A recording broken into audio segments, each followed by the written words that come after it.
आज हम बात करेंगे एसबीआई की एक शानदार स्कीम के बारे में, जिसमें आप खाली एक बार 10,000 रुपए इन्वेस्ट करके अपने लिए 81 लाख रुपए तक का फंड बना सकते हैं, 81 लाख तक का। My God! Wow! तो जल्दी से मेरा चैनल सब्सक्राइब कर लीजिए अगर आपने चैनल सब्सक्राइब नहीं किया हुआ, और बेल आइकन को दबाना मत भूलिए, जिससे कि फ्यूचर में आपको इंश्योरेंस और फाइनेंस रिलेटेड हर वो इन्फॉर्मेशन मिल सके जो लेटेस्ट और अपडेटेड है। तो वीडियो हम सीधा यहाँ पे स्टार्ट करते हैं, लेट नहीं करते हैं। तो गाइज मैं बात कर रहा था एसबीआई की।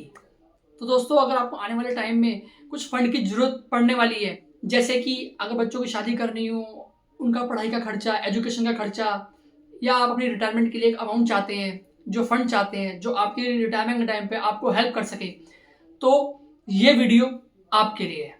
मैं जिस फंड की बात कर रहा हूँ एसबीआई की, उसका नाम है SBI magnum children benefit fund. इस फंड ने लास्ट 6 मंथ के अंदर जो रिटर्न दिया है वो दिया है 18% का। पिछले एक साल के अंदर जो रिटर्न दिया है वो दिया है 40% का। इस स्कीम की अगर हम ऑल टाइम रिटर्न की बात करते हैं तो वो दिया है 322% तक का। ये म्यूचुअल फंड एसबीआई ने 1 अक्टूबर 2020 को लॉन्च किया था। उस टाइम पे इस फंड की जो वैल्यू थी, जिसे हम एनएवी बोलते हैं, मतलब एक फंड जो था उसका प्राइस जो रखा था वो रखा था 10 रुपीज, और लगभग अब 4 साल बाद इस फंड की जो वैल्यू है वो है 42 रुपीज।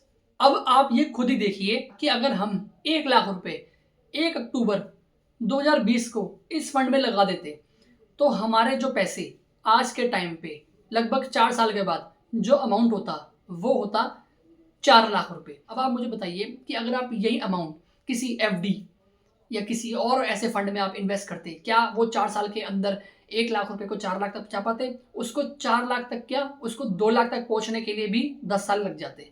तो इसलिए हम आज इस फंड की बात कर रहे हैं। हम जब भी कोई इन्वेस्टमेंट करते हैं किसी भी फंड में, अगर हम इस फंड की बात कर रहे हैं तो यहाँ पे जो भी आपका अमाउंट है वो मार्केट में लगा जाता है, शेयर मार्केट में। तो जो आपका रिस्क फैक्टर है वो भी हाई होता है, क्योंकि अगर प्रॉफिट अच्छा देता है तो लॉस के चांसेस भी होते हैं।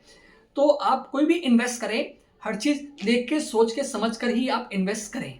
रिस्कोमीटर के तहत अगर हम इस स्कीम की बात कर रहे हैं तो वो काफी हाई रिस्क पे है, वेरी हाई रिस्क। दोस्तों, म्यूचुअल फंड के अंदर ना इन्वेस्ट करने के काफी तरीके होते हैं, जैसे एसआईपी हो गया, लमसम हो गया, एसडब्ल्यूपी हो गया। लेकिन आज हम जो बात करेंगे वो बात करेंगे लमसम इन्वेस्टमेंट के बारे में। आप चाहो तो इस फंड के अंदर मिनिमम 500 रुपए की एसआईपी करते हो, लमसम अगर आप चाहते हो तो मिनिमम वो आप कर सकते हो 5000 रुपीज से। इस म्यूचुअल फंड में मैक्सिमम इन्वेस्टमेंट की कोई लिमिट नहीं है। इस स्कीम का जो लॉकिंग पीरियड है वो है 5 साल। दोस्तों, इस स्कीम के अंदर ऑल टाइम जो रिटर्न रहा है वो 41% तक का रहा है। तो अगर हम यहाँ पे एग्जांपल लेके चलते हैं कम थोड़ा रिटर्न की, जैसे एग्जांपल 25% के हिसाब से, तो वो हम देखते हैं कि उस हिसाब से भी हम कितना अमाउंट जो है वो बना सकते हैं। क्या हम 10,000 रुपये इन्वेस्ट करके 81 लाख बना सकते हैं? तो देखते हैं। तो अब हम यहाँ पे एग्जाम्पल लेते हैं। अगर हम 10,000 रुपये इन्वेस्ट करते हैं 5 साल के लिए, एक्सपेक्टेड रिटर्न 25% लेके चलते हैं, तो हमारे पास जो एस्टिमेटेड रिटर्न आएगी वो आएगी, इंक्लूडिंग 10,000 रुपये, वो आएगी 30,518 रुपये।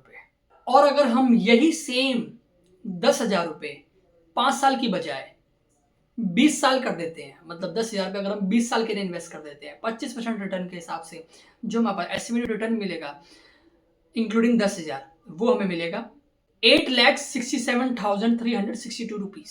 और अगर हम सेम इसी फंड के अंदर 30 साल के लिए इन्वेस्ट कर देते हैं, सेम 10,000 रुपये अमाउंट, 25% रिटर्न लेके चलते हैं, एस्टिमेटेड रिटर्न जो मिलेगा इंक्लूडिंग 10,000 रुपये, वो हमें मिलेगा 80,77,936 रुपये हो जाते हैं।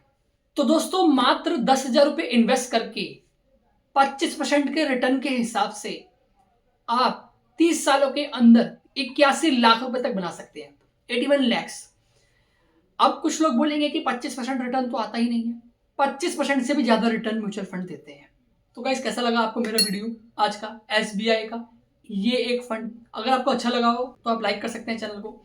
तो मिलते हैं ऐसे ही नेक्स्ट वीडियो में। Till then take care, bye bye, good bye और बाय बाय।